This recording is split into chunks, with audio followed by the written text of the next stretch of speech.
They didn't pick you by chance. It wasn't fate. And it definitely wasn't love. It was familiarity.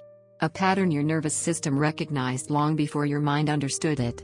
Because people who grew up around unpredictable love become experts at reading danger. Experts at scanning the room for shifts in tone, facial expressions, silence. Experts at regulating other people's emotions just to stay safe. And that skill, it's powerful. It makes you sensitive, intuitive, deeply aware of what others feel. But it also makes you a magnet for people who need control more than connection. You see, narcissists don't consciously think, "I'll pick this person because they're easy to manipulate." It's deeper than that.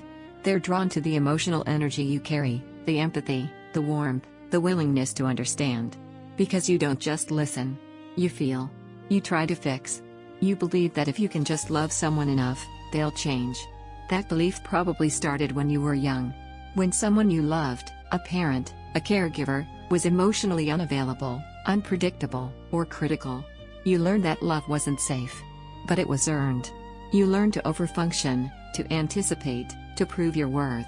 You became the peacekeeper, the caretaker, the one who stayed even when it hurt. And that became your definition of love. Not peace, but effort. Not safety, but survival. So when a narcissist appears, with their charm, their intensity, their attention, your body remembers. It says, "This feels familiar." And for a moment, it feels like home. Until it doesn't. Because soon the same pattern returns, the confusion, the walking on eggshells, the constant self-doubt. The feeling that no matter what you do, it's never enough. You tell yourself, "Maybe I'm too sensitive. Maybe if I just communicate better, they'll understand." But they never do. Because it was never about understanding. It was about control. A narcissist is drawn to someone who sees potential, not danger. Someone who will rationalize the hurt. Someone who will take responsibility for what isn't theirs. And that's what childhood trauma does. It teaches you to normalize emotional chaos. To confuse inconsistency with passion. To interpret anxiety as love. You end up chasing the very thing that wounded you. Not because you want the pain, but because your nervous system mistakes it for connection. It's the familiarity that traps you. The hope that maybe this time, you'll finally be enough to make someone stay. But you were never the problem. You were the one trying to heal what someone else broke. You kept showing up with love, to people who only knew how to take it. You kept offering empathy, to people who weaponized your compassion. And yet, despite it all, there's something incredible about you. You didn't let their cruelty turn you cold.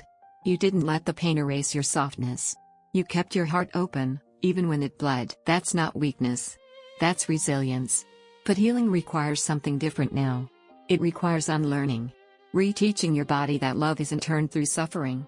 That peace isn't something you chase, it's something you allow. When you start healing, you'll notice something beautiful. The same people who once felt magnetic start to feel heavy. Their chaos doesn't pull you in anymore. Their silence doesn't make you beg. Their approval stops defining your worth. You begin to outgrow the patterns that once defined you. You start recognizing manipulation faster. You stop over-explaining. You start choosing quiet instead of conflict. You start valuing peace more than attention. And then one day, you'll realize you no longer attract narcissists. Because the part of you that once chased pain for love has finally healed. It's not that narcissists stop existing, it's that your energy stops calling to them. Your boundaries repel them. Your self-respect confuses them. They can't find access to the version of you that once tolerated less. That's when everything changes. Love starts to feel different. Gentle.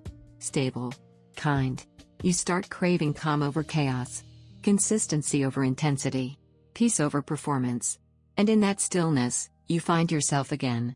The child who just wanted to feel safe. The adult who now gives herself permission to be. The soul who finally understands that love isn't supposed to hurt. You were never too much. You were just surrounded by people who couldn't meet your depth. Now you know better.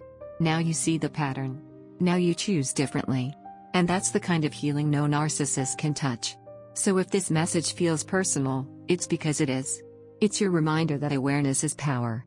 And every time you choose peace over chaos, you're breaking a generational pattern. You're showing your younger self what safety feels like. You're teaching your heart that it can rest now. You don't have to prove your worth anymore. You don't have to earn love anymore. You just have to remember, you were always enough. And now, You get to live like it. Subscribe, and let's keep healing the patterns that once made pain feel like love. Because you deserve peace that doesn't ask you to suffer for it.